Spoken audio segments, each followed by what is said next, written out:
Shalom jemaat yang terkasih, mari kita mendengarkan sebuah pesan profetik sekali lagi untuk menguatkan hati kita dan untuk mempersiapkan kita untuk perkara-perkara besar dan dahsyat yang Tuhan telah sediakan bagi orang-orang yang percaya dan memuji Dia.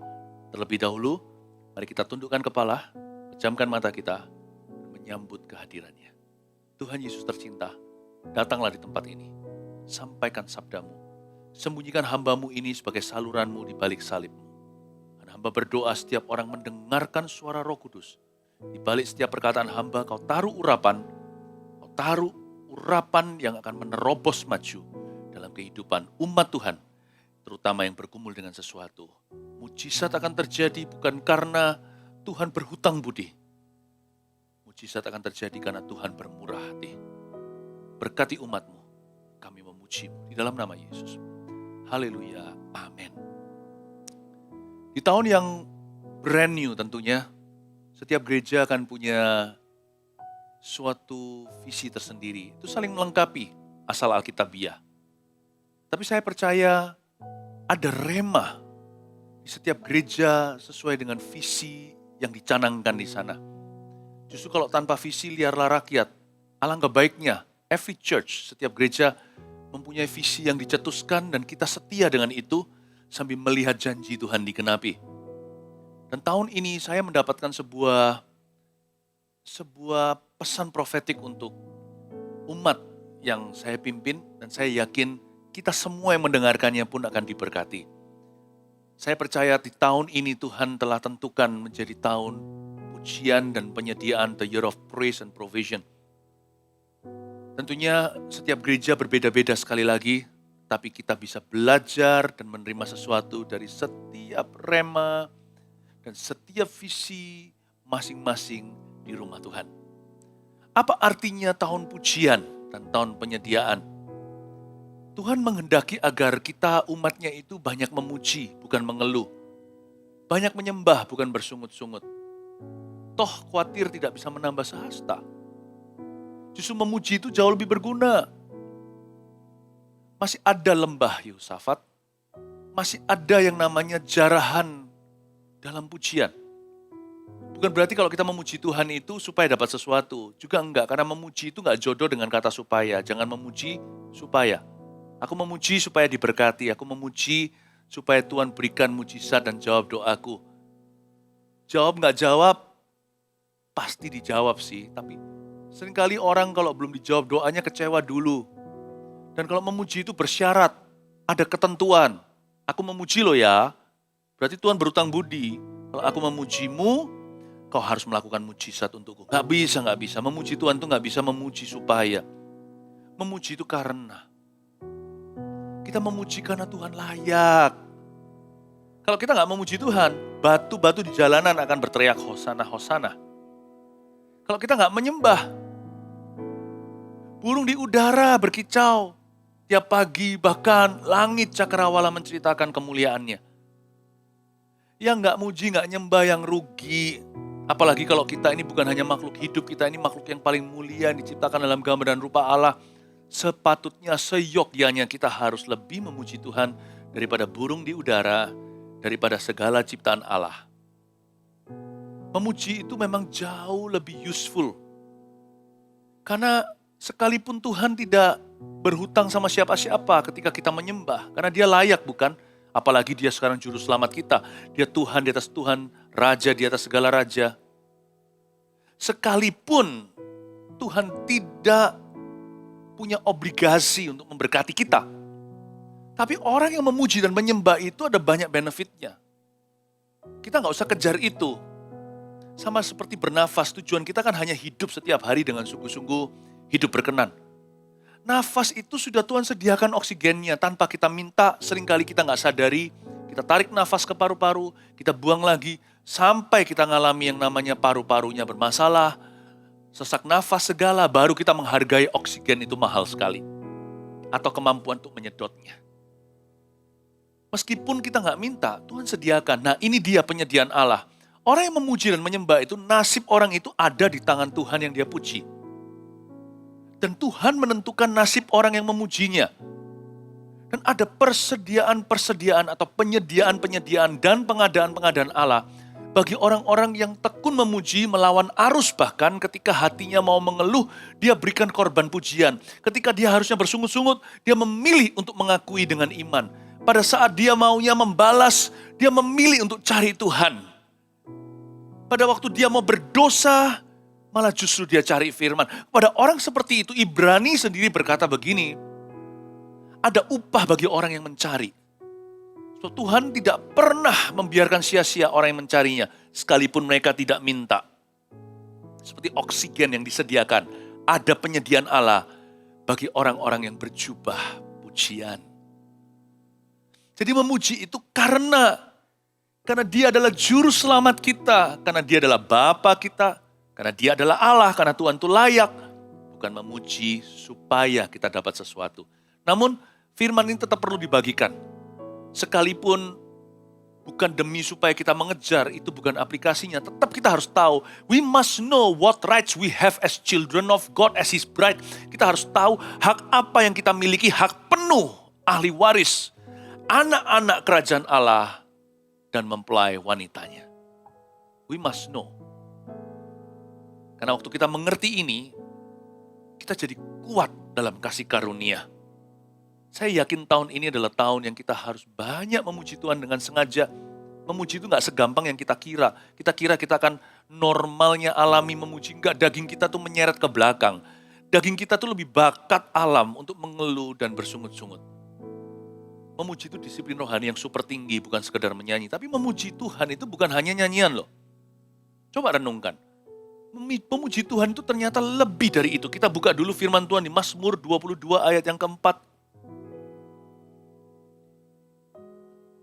Di dalam suatu perikop firman, Daud sedang bermasalah, bahkan jiwanya merana.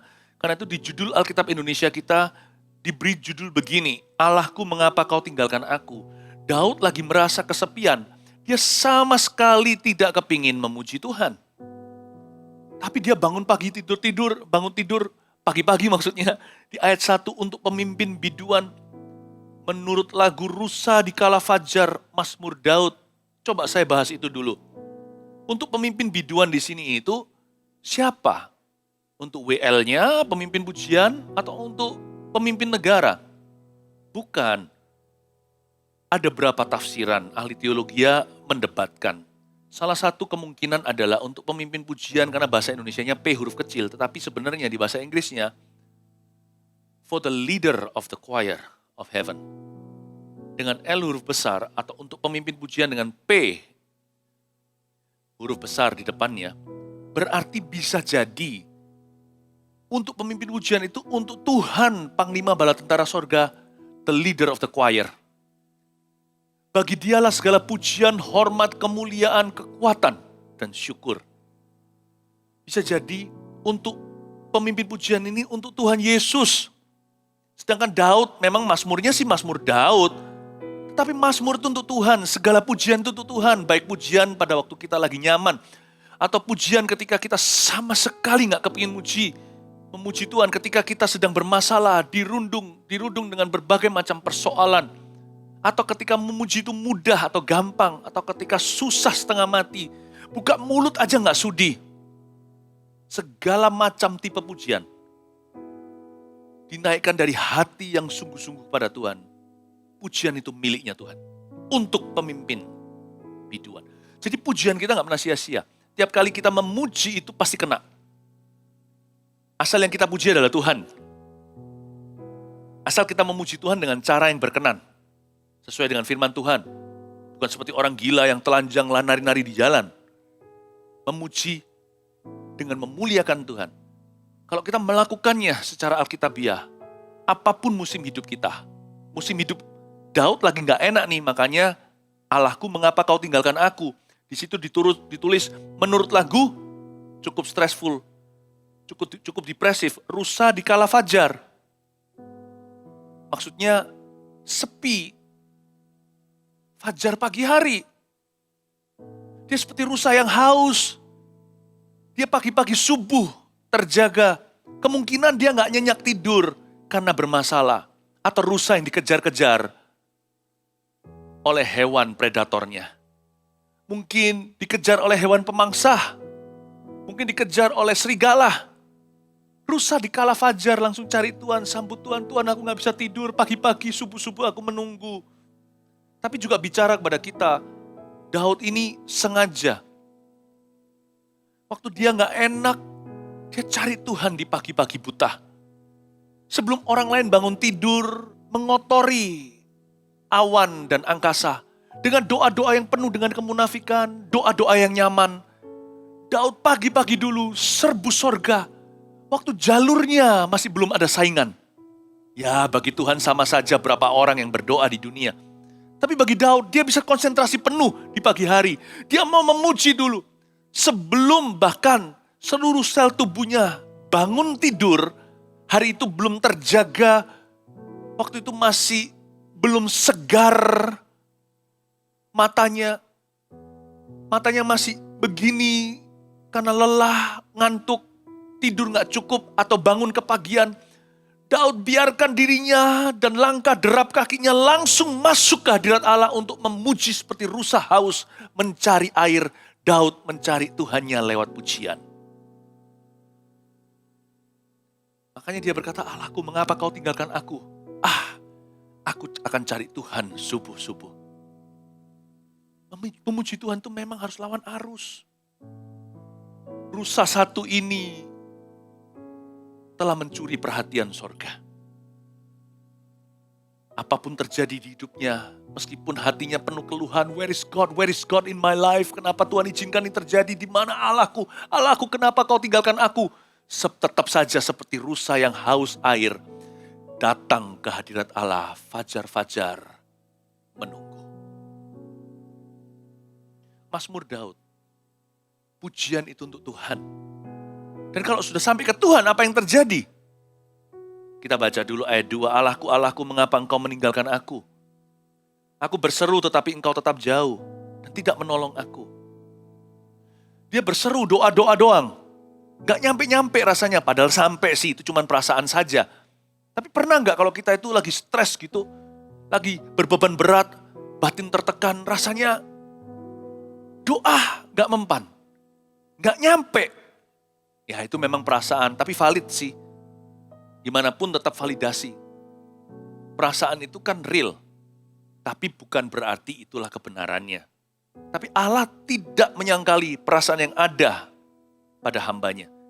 Dijadikan firman Tuhan di Mazmur 22 ayat 2. Tuhan menerima keluhannya, tetapi kuncinya untuk masuk ke hadirat Tuhan bukan sekedar doa berseru-seru, tetapi memuji Tuhan dengan segenap hati. Sebelum satu pun doanya terjawab, tiada satu pun mujizat terjadi. Aku berseru tetapi engkau tetap jauh dan tidak menolong aku. Ayat 3, Allahku, aku berseru-seru pada waktu siang, tetapi engkau tidak menjawab. Dan pada waktu malam, tetapi tidak juga aku tenang. Kayaknya Daud udah berhari-hari dia mencari Tuhan. Seharian ini. Jadi doa itu jangan cepat give up. Kalau nggak terjawab, baru setengah jam udah rasa, percuma. Dia loh, dari fajar, siang hari berseru, masih belum terasa didengarkan. Malam hari dia tetap berseru sekali lagi, tapi juga belum kunjung tenang. Ayat 4 ini adalah kuncinya. Padahal engkaulah yang kudus yang bersemayam di atas puji-pujian orang Israel. Saya ulang lagi. Padahal engkaulah yang kudus yang bersemayam di atas puji-pujian orang Israel. Padahal seolah-olah dia sadar. Padahal loh, Tuhan itu kan ada. Kenapa dia gak pernah datang untuk menolong saya? Bukan begitu. Ini bukan padahal itu. Padahal ini seperti seolah-olah Daud menyadari sesuatu. Seperti suara seruan, Eureka, aku telah menemukan. Seperti seorang ilmuwan yang mendapatkan penemuan baru. Dia berkata, padahal, oh iya, engkaulah yang kudus, yang bersemayam di atas puji-pujian orang Israel. Lalu dia turun lagi ke bawah, kepadamu nenek moyang kami percaya, Mereka percaya engkau luputkan, terjadi penyediaan. Kepadamu mereka berseru ayat 6, dan mereka terluput. Kepadamu mereka percaya, mereka nggak dapat malu. Tapi aku ini ulat, bukan orang cela bagi manusia, dihina lalu dia bilang bahwa dianya tidak bisa. Tetapi lalu dia berkata, Tuhanku sanggup. Tapi engkau Tuhan jangan jauh. Kekuatanku, segera tolong aku. Lepaskan aku dari pedang. Di ayat 21, nyawaku dari cengkraman anjing. Selamatkan aku dari mulut singa. Aku hendak memasyurkan namamu. Ayat 23, kepada saudaraku. Aku memuji-muji engkau di tengah-tengah jemaah. Kamu yang takut akan Tuhan, pujilah dia. Hai segenap cucu Yakub, muliakan dia. Gentarlah terhadap dia. Sebab ia tidak memandang hina, tidak merasa jijik kesengsaraan orang yang tertindas. Tidak menyembunyikan wajahnya kepada orang itu. Dan sebagainya. Kunci terjadi shift, pergeseran, terobosan dalam kehidupan doa dan dalam pergumulan Daud saat itu entah apa, ada di ayat 4. Setelah dia mencoba fajar, siang, malam, dan tidak kunjung datang pertolongan, seolah-olah itu perasaan dia saja, tapi dia mengalami goal. Ada sebuah keyakinan iman dan penghiburan. Ada suatu kekuatan yang baru, ada sebuah pengurapan ketika di ayat 4 dia berkata, Eureka, oh iya ya, padahal engkaulah yang kudus, yang bersemayam di atas puji-pujian orang Israel. Dia baru menyadari ketika dia memuji bahwa Tuhan tidak datang pergi, karena dikatakan dia bersemayam. Asal kita ini berjubah pujian, Tuhan tidak pernah sesungguhnya jauh dari kehidupan Anda dan saya. Padahal engkaulah yang kudus yang bersemayam di atas puji-pujian orang Israel. Dia sadar bahwa memuji Tuhan itu bukan sekedar mulut nyanyi doang. Ternyata memuji Tuhan itu adalah sebuah state of mind atau sebuah kondisi pikiran. Kondisi hati tentunya. Sebab Alkitab berkata di Perjanjian Baru, mulut seseorang itu tergantung hatinya. Jadi bukan apa yang masuk ke mulutnya itu yang menajiskan atau makanan, tapi apa yang keluar dari hatinya, perceraian, perzinahan, omong kotor. Sebab apa yang ada di hatimu, itu yang ada di mulutmu. Berkali-kali dibolak-balik kebenaran itu memberitahu pada kita, hati itu connect langsung dengan mulut. Jadi kalau kita itu memuji Tuhan, mulut kita akan mempengaruhi hati, atau lebih tepatnya lagi, hati kita gimana, itu keluar di mulut kita. Memang memuji Tuhan harus dengan iman sih. Kalau kita bergantung perasaan, kayaknya akan jarang memuji. Namun demikian, pujian ternyata bukan hanya nyanyian. Kita pernah dengar pujian itu gaya hidup, iya sih. Tapi lebih dari itu, pujian itu is a state of mind. A state of the heart. Sebuah keadaan hati yang sengaja memandang dan mengakui Tuhan. Sebelum mengeluhkan, mengagungkan, minimal dia menyembah Tuhan karena siapa Tuhan dalam hidupnya. Sebelum Tuhan berbuat apa atau sesuatu untuk dirinya. Memuji Tuhan adalah sebuah kondisi hati dan pikiran. Aku mau fokus ke Yesus. Aku mau konsentrasi kepada apa yang Tuhan perbuat. Kalau belum akan datang, paling tidak Tuhan pernah melakukan perbuatan besar di masa lalu. Kalau bukan untuk aku, untuk bangsa Israel minimal. Aku mau akui Allah Israel itu dan aku akan elukan, agungkan lewat kalimat kata-kata yang berujung karena hati kita memuji menyembah, pasti ujungnya jadi lagu. Bukan lagu baru, pasti kita ingat satu lagu pujian, seorang musisi yang diberikan bakat ekstra. Mungkin bisa jadi tercipta atau menggubah sebuah lagu pujian yang baru. Tapi mayoritas anak-anak Tuhan mungkin tidak punya bakat untuk menyanyi, apalagi menggubah lagu. Akan ingat salah satu lagu yang sudah pernah diciptakan. Gak bisa enggak, hati yang state of the heart and state of the mind, kondisi hatinya yang begini itu, ujung-ujungnya pasti nyanyi. Nah waktu nyanyi, itu manifestasi bahwa sesuatu terjadi di hati. Dan ketika kita nyanyi, hatinya akan semakin di kondisi begini. Akan terjadi lingkaran Tuhan yang tak terputus. Ayam, telur, ayam mana dulu? Saling mendahului. Memang awal mula ayam sih. Tuhan menciptakan ayam, lalu ayam bertelur. Tuhan ciptakan pohon, lalu berbiji. Di dalam buah-buahnya ada biji-bijian. Tapi setelah itu kan ayam telur, telur jadi ayam jadi telur. Mulut kita dan hati kita mulai berlomba-lomba untuk fokus ke Yesus. Memuji Tuhan itu bukan hanya nyanyi. Bisa berujung nyanyi. Atau bisa bermula pada nyanyian, lalu hati mengikuti, perasaan juga. Pokoknya, it is closely related to the state of the heart that wants to focus on Jesus. Selalu sangat-sangat berhubungan erat dengan hati yang mau fokus pada Tuhan Yesus. Makanya Tuhan bersemayam di atas pujian orang Israel. Hati kayak gitu mana bisa Tuhan tahan? Gak mungkin. Kita papa jahat aja, ayah ibu, lihat anaknya. Papa, I love you. Papa, terima kasih. Papa baik deh. Mana bisa kita itu tahan. Kalau tahan keterlaluan. Kita ini loh orang jahat. Tuhan itu maha baik. Tuhan itu maha baik. Orang yang paling baik itu jahat dibanding Tuhan. Apalagi Tuhan bisa masiku hatinya.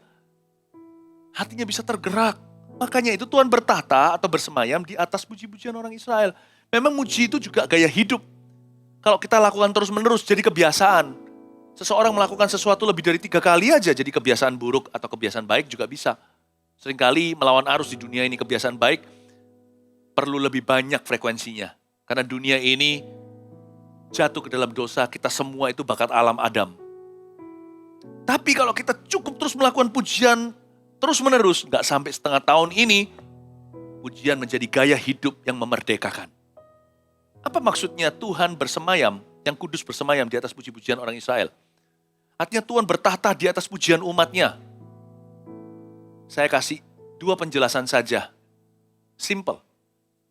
Apa maksudnya, atau apa aplikasinya, apa benefit atau untungnya, penyediaan apa yang Tuhan akan adakan bagi orang-orang yang memuji, Tuhan bersemayam atau bertahta di atas pujian umatnya. 1, orang yang memuji Tuhan, Tuhan akan mengatasi hidupnya. Itu artinya Tuhan bertahta di atas pujian umatnya. Siapa memuji Tuhan? Tuhan mengatasi hidupnya. Jadi makanya itu orang kalau setelah memujikan ceria hatinya meskipun masalahnya masih ada.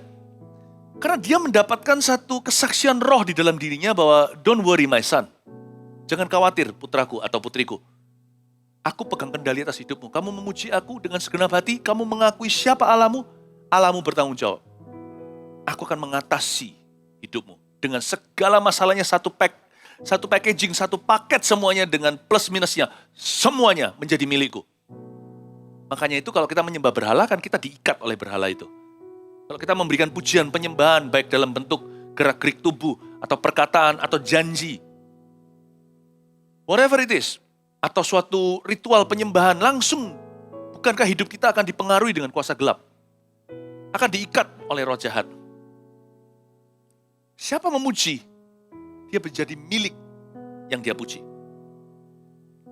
Waktu kita memuji Tuhan, sebenarnya kita sedang menyerahkan hidup kita ke atas.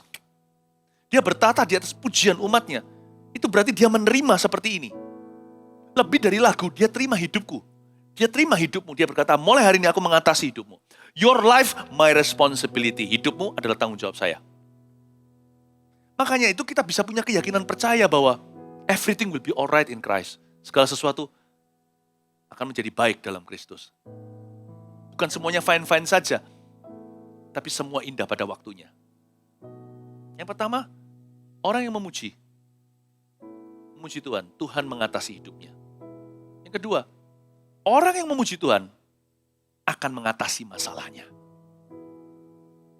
Karena pujian itu tangga Yakub naik turun, dia nggak hanya naik saja. Apa yang naik? Hukum gravitasi mengatakan pasti akan turun. Dalam pujian juga mirip, apa yang naik pasti ada turunnya. Tuhan bertata di atas pujian itu bukan berarti lalu Tuhan berada di sana, tidak campur tangan, atau nggak urusi hidup kita. Dia bertata di atas pujian itu berarti hulu ke hilir. Bak urapan di kepala, ke janggut turun, seperti gunung Hermon sampai ke laut mati.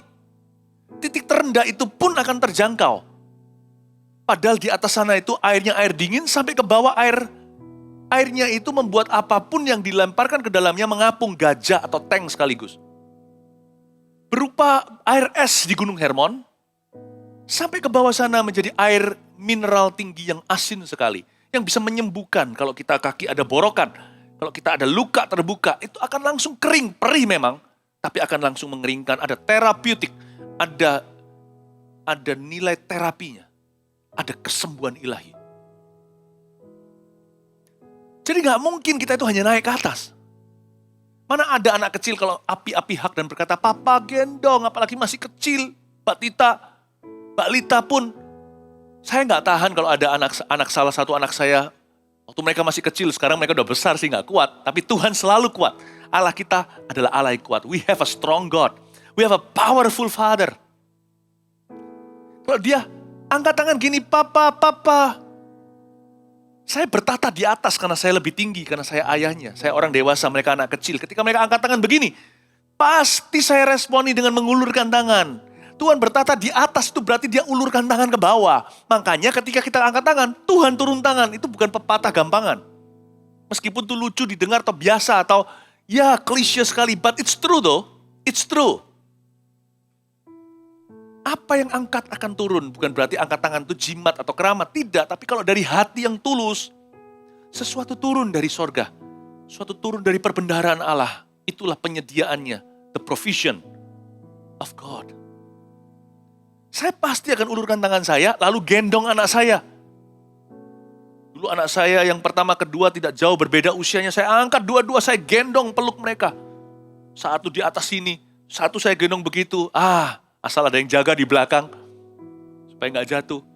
Wah, saya senang sekali masa-masa itu. Sekarang udah gede-gede, nggak bisa digendong nih. Tapi kita selamanya kecil. Tidak ada satupun di antara kita yang punya masalah terlalu besar di hadapan Allah. Allah bisa menggendongmu. Tuhan pasti akan membantu kita mengatasi. Bukan hanya Tuhan akan mengatasi hidup kita, tapi Tuhan akan mengizinkan kita bersama Dia mengatasi masalah kita.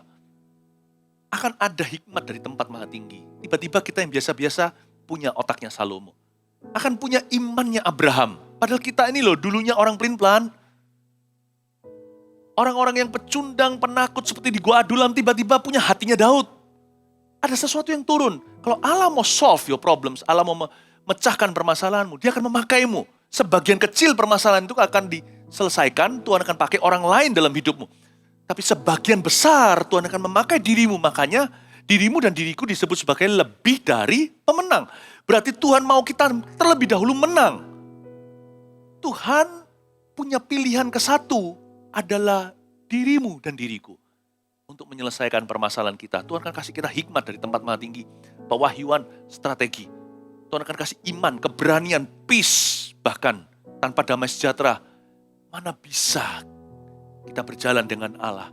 Tuhan akan kasih kita sukacita yang tidak bisa dicuri oleh siapapun. Tuhan akan beri kita kasih, ketenangan, atau sense of timing, atau suatu perasaan, suatu kepekaan untuk tahu waktu ilahi. Tuhan juga akan bisa memberikan kepada kita kemampuan untuk membeda-bedakan roh, ditipu nggak jadi. Atau bisa memutarbalikkan kondisi, keadaan seperti Nehemia, seperti semua tokoh-tokoh tersebut. Atau mencegah musibah, ataupun musibah sudah tiba. Tuhan bisa memakai kita sebagai agen restorasi untuk memulihkan. Allah akan mengajarkan kepada kita, Dia akan memberi kita blueprint DNA. Tuhan akan menunjukkan caranya. God will use us. Memuji Tuhan tuh komplikasinya jauh. Seolah-olah hanya nyanyi. Tapi itu kondisi hati. Itu ujungnya bisa terjadi kerjasama dengan Allah Bapa.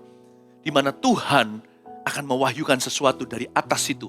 Apa yang naik akan turun dalam bentuk pertolongan, kekuatan, penghiburan, hikmat, marifat. Dan juga apa yang dunia katakan keberuntungan. Yosua diberitahu itu, kamu akan masuk ke tanah perjanjian, renungkan firman. Jangan sampai menyimpang ke kanan dan ke kiri. Supaya kemanapun kau pergi, kau akan beruntung dalam perjalanan. Orang dunia bilang luck atau hoki. Tapi anak-anak Tuhan bilang, memanggil itu penyediaan Allah atau provision. Itulah persediaan Bapa. Dunia berkata itu keberuntungan. Anak-anak Tuhan berkata itu pertolongan. Tuhan tidak akan tanggung kalau membantu, menolong. Sebab lembah pujian itu masih ada. Tuhan masih melakukan mujizat seperti Paulus dan Silas di penjara. Whatever goes up will come down. Apapun yang naik ke atas, tulus dari hati, pasti turun ke bawah. Sekalipun kita nggak selalu bisa menentukan mujizat apa yang kita terima atau kapan. Tapi saya yakin, Ibrani berkata, tidak ada orang cari Tuhan itu sia-sia. Tuhan memberi upah kepada barang siapa yang mencarinya. Barang siapa datang kepada Allah, dia harus percaya bahwa Allah itu ada. Inilah iman kita. Iman duluan. Iman itu bahkan kita bisa nyanyikan namanya pujian. Iman adalah dasar dari segala sesuatu yang kita harapkan. Bukti dari segala sesuatu yang tidak kita lihat. Orang yang memuji Tuhan, Tuhan mengatasi hidupnya. Orang yang memuji Tuhan akan mengatasi masalahnya sendiri. Tentunya Tuhan akan tolong. Tuhan akan kirim orang seperti Yesaya katakan, orang yang merombakmu akan menjauh, orang yang membangunmu akan berduyun-duyun datang. Tapi semua itu alhasil dari covenant atau perjanjianmu dengan Tuhan. Atau masa-masa kusyukmu dengan Yesus itu. Itu semua adalah buah-buah hadirat Allah di hidupmu. God will use your spirit, makanya itu Paulus berkata begini, kasih karunia, menyertai rohmu, ada banyak hal tidak bisa di-explain, tidak bisa di-describe, tidak bisa dijelaskan. Ketika kita mendekat pada Tuhan, things just happen. Seolah-olah banyak kebetulan, namanya kebajikan dan kemurahan. Padahal engkaulah yang kudus.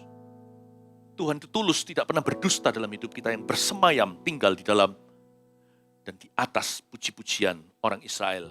Tuhan bertata di atas pujian umatnya. Saya ajak kita tahun ini sengaja menjaga hati. Sengaja mengenakan jubah pujian bahkan ketika kita sama sekali tidak ingin memuji. Justru jadikan pujianmu korban pujian yang harum di hadapan Tuhan. Jangan pakai mulut untuk mengeluh. Pakai mulut untuk mengatakan hal-hal yang membangun. Jangan pakai hidup untuk berdosa. Orang yang memuji tidak akan berdosa. Kalau orang yang memuji sungguhan berujung pada ketaatan. Sebab pujian dan ketaatan itu saudara kembar, saudara. Dan kita percaya bahwa Tuhan akan membuka tingkap langit. The resources atau sumber daya dari Tuhan itu akan dinyatakan dalam hidup kita.